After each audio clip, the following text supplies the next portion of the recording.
Good morning to all of you. Welcome to class 12th। ठीक है, पिछले term पर हम तुम्हें पढ़ा रहे थे chapter moving charge and magnetism में Lorentz force, about Lorentz force. Lorentz force, magnetic force acting on charge particle is given by F equal to Q and cross product of velocity vector and magnetic field vector. Okay, ये हमने तुम्हें बहुत detail अच्छी तरह बताया था। ठीक है, and the magnitude of force F equal to vector के फॉर्म में ये होता है, तो क्या होगा Q equal to QVB sine theta. ठीक, theta is the angle between velocity vector and magnetic field vector. And what is the direction of force? And force का direction we explain that this is perpendicular to velocity vector and also perpendicular to magnetic field vector. Okay, and means to say this force is perpendicular to the plane containing velocity vector and magnetic field vector। Suppose करें कि हमारे XY plane में है ना, XY plane और ये हमारा एक Z एक्सिस है। अगर यहाँ पर वेलोसिटी वेक्टर V है और मैग्नेटिक फील्ड वेक्टर तुम्हारा B है, ठीक है, और दोनों के बीच का एंगल थीटा है, and the direction of your force vector is perpendicular to XY plane means Z axis. Okay, I cross J अब हम करेंगे, है ना। अगर ये एक्स एक्सिस के अलोंग, ये वाई एक्सिस के अलोंग, तो मैग्नेटिक फोर्स का डायरेक्शन कहाँ होगा? Along Z direction. ओके, ये हम डिस्कस कर चुके थे। Maximum force, for maximum force हम ये भी डिस्कस कर चुके थे कि फॉर मैक्सिमम फोर्स, अगर हमें फोर्स मैक्सिमम निकालना है then theta will equal to 90 degree. ठीक है, हम यहाँ पर थीटा की वैल्यू 90 डिग्री रखेंगे तो फोर्स कितना आएगा? Maximum. And this maximum force equal to how much? Sine 91 यानी QVB। सेकंड नेक्स्ट केस हम डिस्कस कर चुके थे। If theta equal to 0 degree, charge particle is moving parallel to the direction of magnetic field, then no force is acting. Okay, ये दोनों case हम discuss कर चुके थे। ठीक, आज हमको इसी के बेस पर पढ़ना है कि किसी भी चार्ज पार्टिकल का मैग्नेटिक फील्ड में पाथ कैसा होता है। सपोज करें कि कोई चार्ज पार्टिकल है, वो यूनिफॉर्म मैग्नेटिक फील्ड में मूव कर रहा है ना, and what is the path, shape of the path. Okay, आज हम इसको डिस्कस करते हैं फॉर डिफरेंट सिचुएशन। ठीक, सुनने आज हमारा हेडिंग है motion of charge particle in uniform magnetic field. देखें, ठीक है। ओके, पहला केस हम लेते हैं कि चार्ज पार्टिकल मैग्नेटिक फील्ड में परपेंडिकुलर मूव कर रहा है। ठीक है, चार्ज पार्टिकल यहाँ पर मूव कराना, the motion of the charge particle is in uniform magnetic field is perpendicular। Okay, perpendicularly move कर रहा है। देखें क्या होता है। सपोज करें कि this is the cross sign, this is the representation of magnetic field in space. इसमें स्पेस में ये कोई चार्ज मैग्नेटिक फील्ड है, इसमें कोई चार्ज पार्टिकल ओ पॉइंट पर मूव कर रहा है। ठीक है, हमने ओ पॉइंट पर एक प्लस क्यू चार्ज पार्टिकल को V वेलोसिटी से मूव कराया। ठीक, और मैग्नेटिक फील्ड जो है वो इसके क्या है? प्लेन के, ठीक है, प्लेन में है। ठीक, and this is the representation of this magnetic field. Now this charge particle is moving in this magnetic field perpendicularly. ठीक है, तो फॉर परपेंडिकुलर अगर चार्ज पार्टिकल मूव कर रहा है, पहला केस हमने ये लिया है कि charge particle is entering in the magnetic field perpendicular, तो परपेंडिकुलर अगर मूव कर रहा है तो थीटा क्या होगा तुम्हारा दोनों के बीच का? 90 डिग्री, राइट। और 90 डिग्री होने पे what is the force acting on the charge particle? This is the magnetic force be taken FM। ठीक है, equal to Q charge particle का magnitude into VB sine theta, and theta is 90 degree. So what is the force acting on charge particle equal to Q into V। This is the magnetic force acting on charge particle, right. अब जरा देखें, when this force is perpendicular to velocity vector and magnetic field vector, then what is its direction? इसका direction हम निकाल सकते हैं like this. ठीक, ये होता है, देखो Fleming's left hand rule. This is the direction of current यानी the motion of charge particle, and this is the direction of inside the plane, inward the plane, this is the direction of your magnetic field. Okay, ठीक है, देखो ये इस तरीके से जा रही है, सो है ना। ये चार्ज पार्टिकल के मोशन का डायरेक्शन है, ये इनवर्ड मैग्नेटिक फील्ड का डायरेक्शन है, then thumb points in the direction of magnetic force. हम इससे भी निकाल सकते हैं। ठीक है, so this is your direction of magnetic force upward at this point. And clear indicate ये मैग्नेटिक फील्ड इस प्लेन के पर है इनवर्ड, और ये वेलोसिटी वेक्टर का डायरेक्शन है, then this force is perpendicular to velocity vector and also perpendicular to magnetic field vector. यानी इस पॉइंट पर ये फोर्स जो है वो वेलोसिटी वेक्टर के परपेंडिकुलर अपवर्ड हो, राइट। नाउ चूंकि फोर्स वेलोसिटी के परपेंडिकुलर है, इसलिए याद रखना it will never change the magnitude of this velocity, ठीक है। ये फोर्स जो है वो इस वेक्टर का, इस वेलोसिटी का मैग्नीट्यूड चेंज नहीं करेगा। और मैग्नीट्यूड ऑफ वेलोसिटी क्या होती है? स्पीड, यानी स्पीड रिमेन्स कांस्टेंट। कैसा रहेगा तुम्हारा यहाँ पर magnitude of the velocity, this force does not work, क्योंकि ये कोई फोर्स वर्क नहीं करेगा जब परपेंडिकुलर है तो यहाँ पर, और जब वर्क नहीं करेगा तो स्पीड रिमेन्स कांस्टेंट। यानी वेलोसिटी का जो मैग्नीट्यूड है यहाँ पर स्पीड कैसी रहेगी? कांस्टेंट। यानी this charge particle is moving in uniform magnetic field with constant velocity and at every point force is perpendicular to velocity vector, ठीक है। तो इसका शेप कैसा होगा जानते हो? हर पॉइंट पर लाइक दिस। कुछ समय बाद चार्ज पार्टिकल यहाँ आया, then along the tangent this is the direction of velocity vector, then again your, है ना, Fleming's left hand rule, this is the direction of force. इस तरीके से तुम देखोगे कि at every point the direction of the force is perpendicular to velocity and the charge particle adopt circular path, right. और यानी चार्ज पार्टिकल का path कैसा होगा तुम्हारा? सर्कुलर पाथ होगा, ठीक। और हर पॉइंट पर जो वेलोसिटी होगी वो फोर्स के क्या होगी? Perpendicular, like this. जब पॉइंट है ना, and the direction of velocity is along the tangent and force is perpendicular to this velocity vector, ठीक है। ये होता है, ठीक। और ये कब संभव है? जब चार्ज पार्टिकल एक सर्कुलर पाथ पर मूव करे कि हर पॉइंट पर उसकी वेलोसिटी वेक्टर पर फोर्स परपेंडिकुलर है, यानी उसकी कांस्टेंट स्पीड से मूव करेगा, ठीक। यानी इसका पाथ कैसा होगा? This charge particle is moving in uniform circular motion, यानी इन यूनिफॉर्म सर्कुलर पाथ पर ये चार्ज पार्टिकल मूव करेगा जब फोर्स वेलोसिटी पर परपेंडिकुलर हो एट एवरी पॉइंट। किसी भी पॉइंट पर तुम निकाल के देखो, लाइक दिस, है ना, लाइक दिस, ठीक।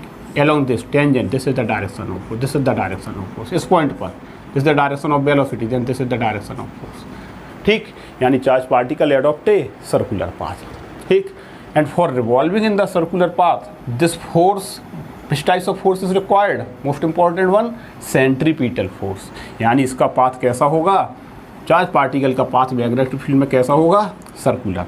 अब इसको क्या चाहिए है ना, which types of force is required to move in circular path? Yes, centripetal force, right? And what is the centripetal force acting on this charge particle?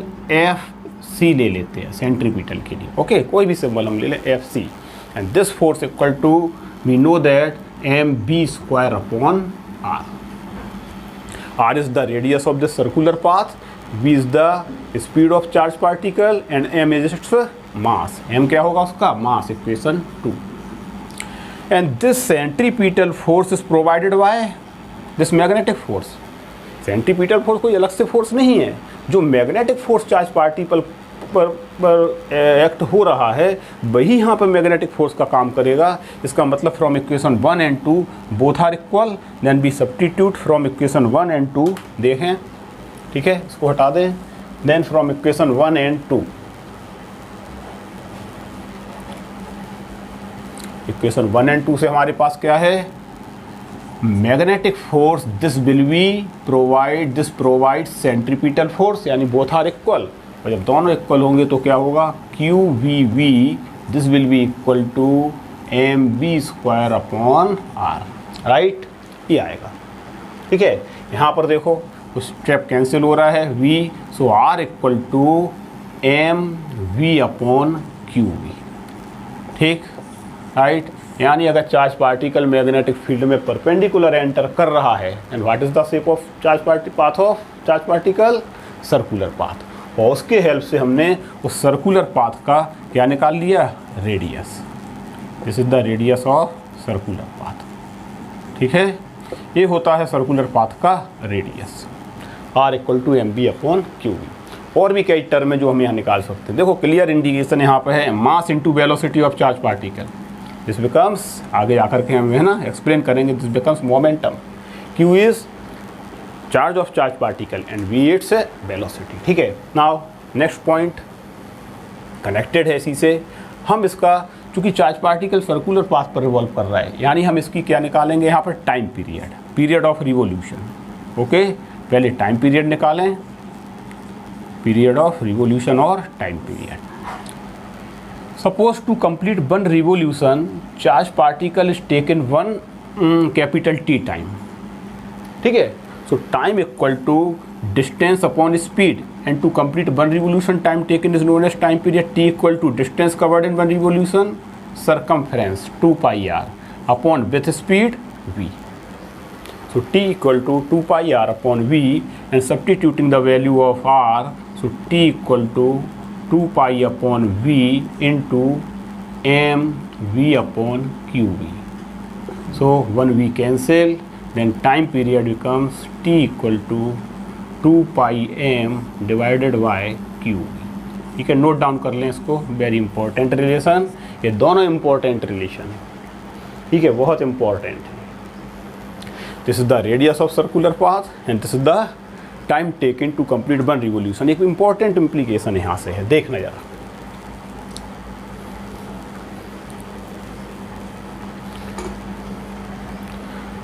T equal to 2 pi m upon QV, यहाँ पर कहीं भी time period of revolution taken to complete one revolution, it is independent of speed. कहीं भी देखो इस फार्मूले में स्पीड नहीं आ रहा।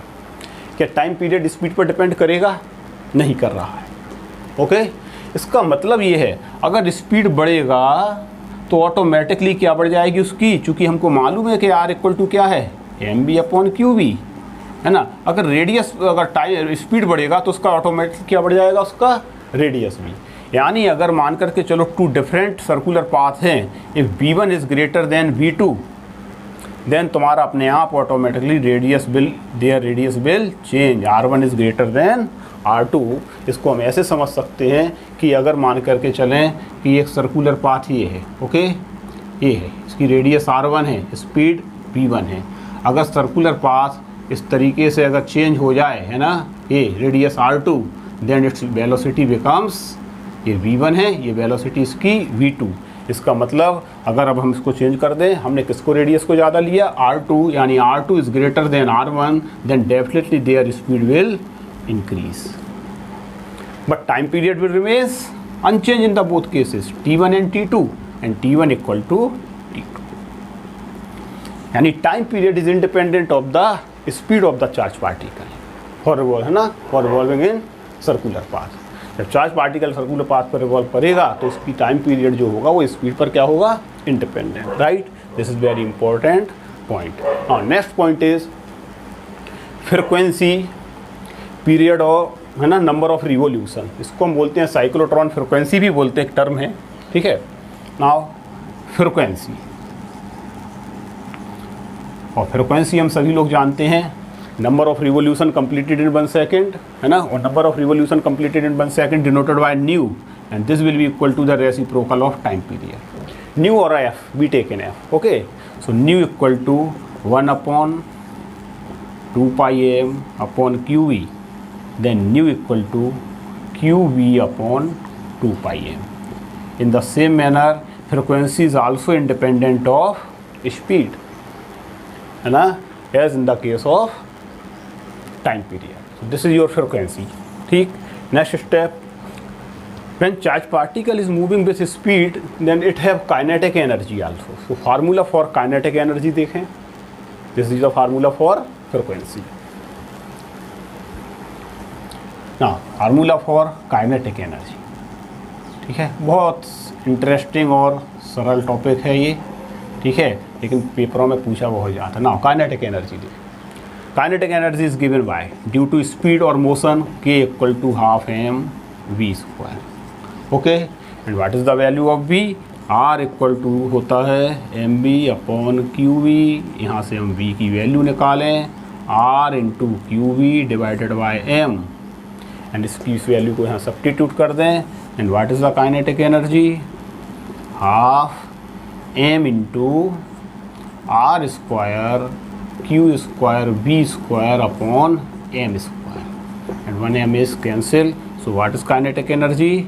1 by 2m and r square q square and b square. This is the expression for kinetic energy of charged particle moving in circular path. ठीक है, सो ये सभी वो केस हैं जब चार्ज पार्टिकल मैग्नेटिक फील्ड में परपेंडिकुलर मूव कर रहा है, ठीक है, और जब मैग्नेटिक फील्ड में परपेंडिकुलर मूव करेगा तो उसका path circular, right. So these are the expression for radius, time period, frequency and kinetic energy.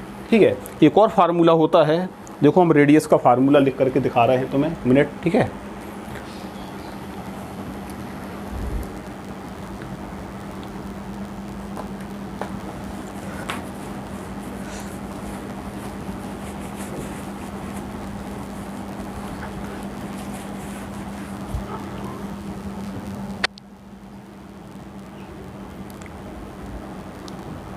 हाँ ओके, ठीक है.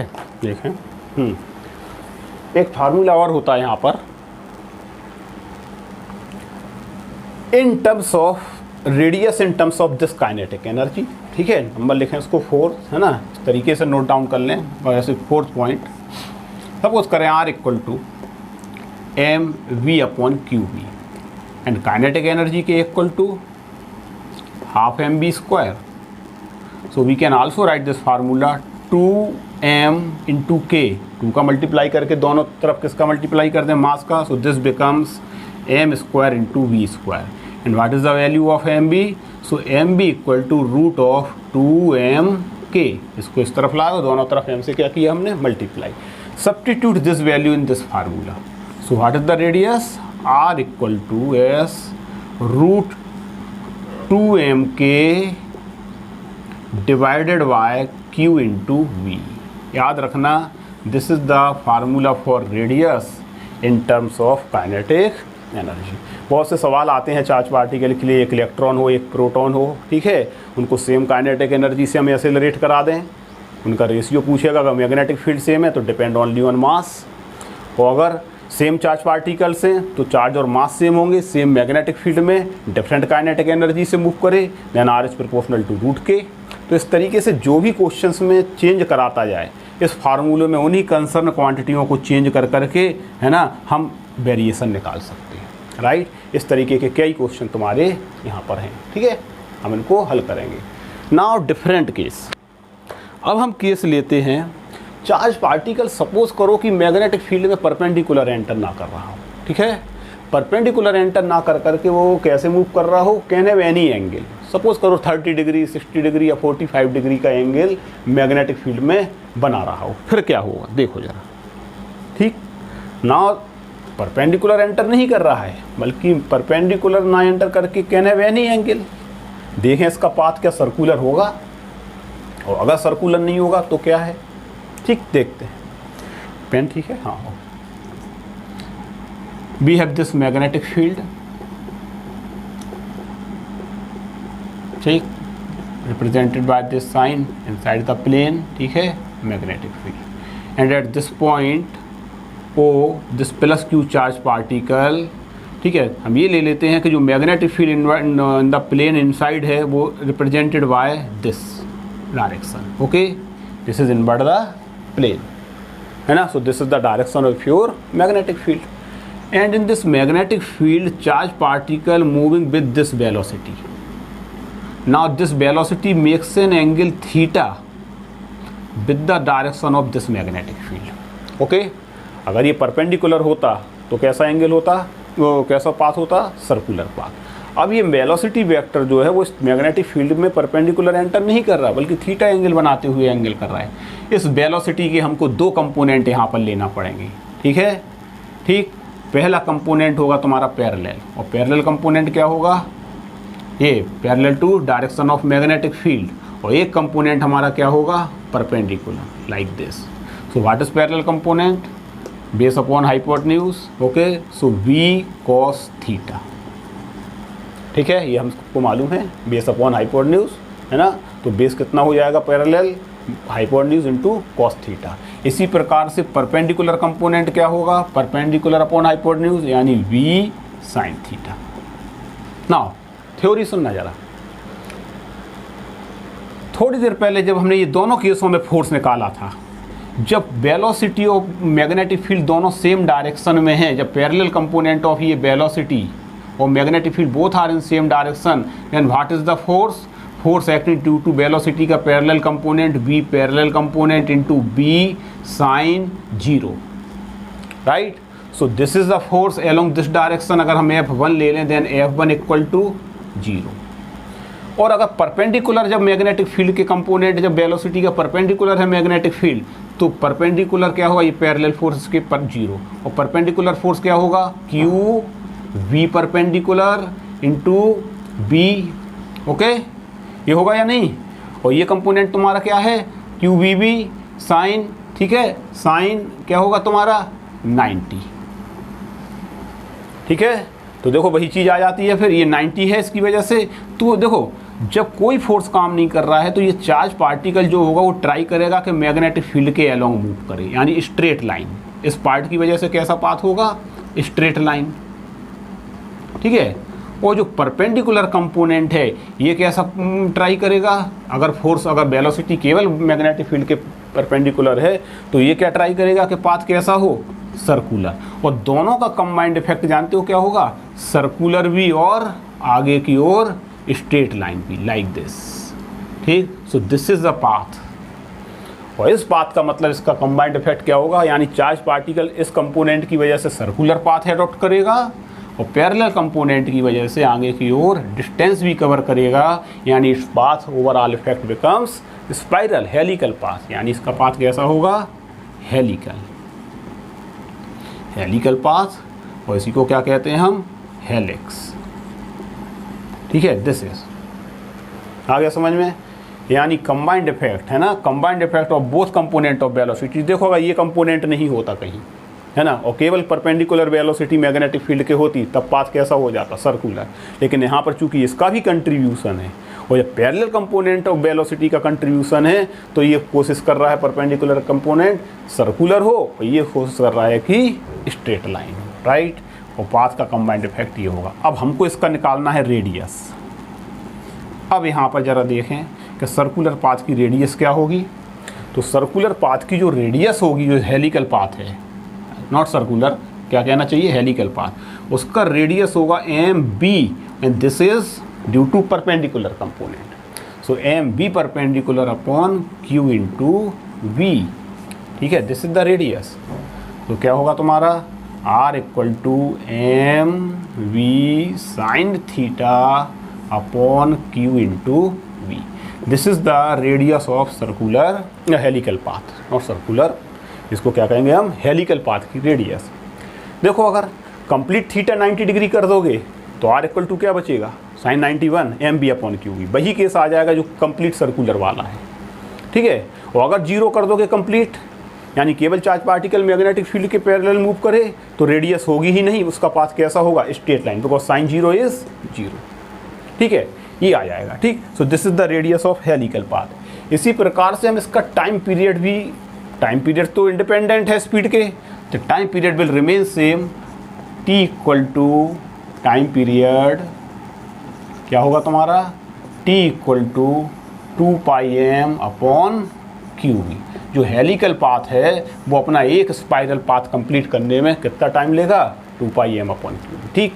अब एक और पॉइंट यहाँ पर है, ध्यान देना जरा, ये नोट कर लिए, बहुत इंपॉर्टेंट पॉइंट। एक पॉइंट यहाँ पर और है, एक टर्म होता है PITCH, पिच।